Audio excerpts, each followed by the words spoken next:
Hello and welcome to Learn English with Bhavneet Kaur. Through this channel, you will learn real English with easy explanations and examples from daily life. And in today's video, we are going to learn some English idioms. Using these idioms in your daily life will improve your vocabulary and make your English sound natural.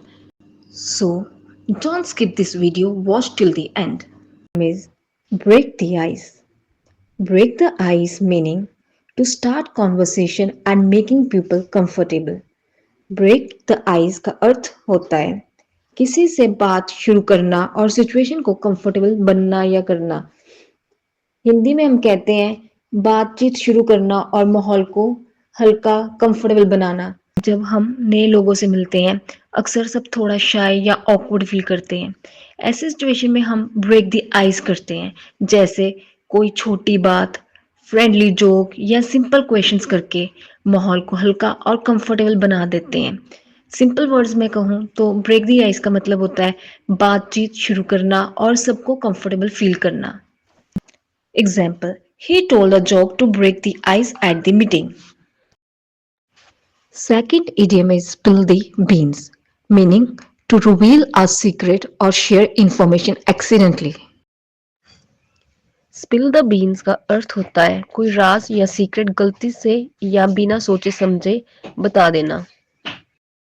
The idiom spill the beans means to reveal a secret.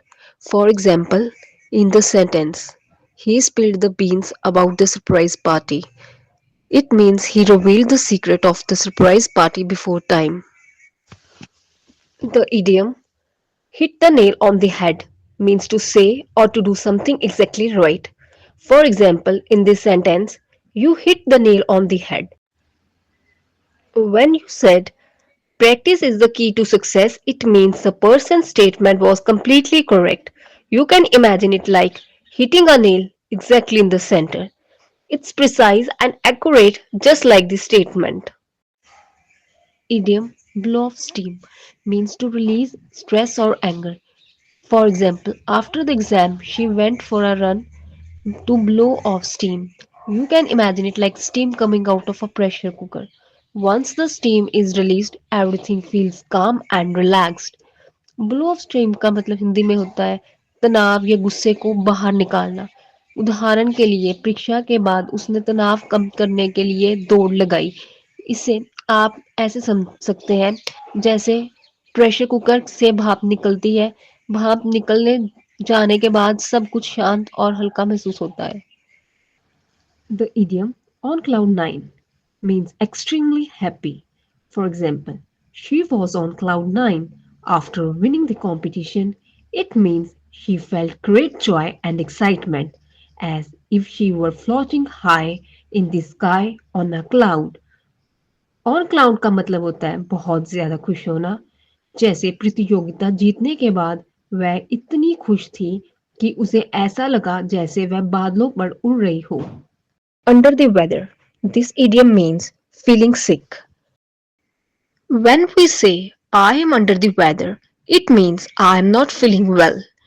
Under the weather का मतलब होता है थोड़ा बीमार महसूस करना, जैसे cold, fever, headache या बॉडी वीक लगना। इसका मतलब सीरियस इलनेस नहीं होता, सिर्फ नॉर्मल सी तबीयत खराब होना। Example: I am under the weather today, so I will stay at home. आज मेरी तबीयत ठीक नहीं है, इसलिए मैं घर पर रहूंगा। Remember, we use under the weather for small health problems, not for big or serious diseases. Out of the blue, meaning suddenly and unexpectedly, without any warning. Out of the blue का मतलब होता है अचानक, बिना किसी warning के, बिल्कुल unexpected. आसान शब्दों में कहें तो जब कोई चीज़ सडनली हो जाए और आप उसके लिए रेडी ना हो तो हम कहते हैं out of the blue. Now look at examples. First example is he called me out of the blue. उसने मुझे अचानक फ़ोन किया, मुझे बिल्कुल उम्मीद नहीं थी। Second example, out of the blue it started raining. अचानक बारिश शुरू हो गई। आसान शब्दों में कहें तो जब कोई चीज़ सडनली हो जाए और आप उसके लिए रेडी ना हो तो हम कहते हैं आउट ऑफ द ब्लू। याद रखने का easy trick. Blue sky normally काम होता है। अगर उसमें से अचानक कुछ हो जाए, surprise that is out of the blue.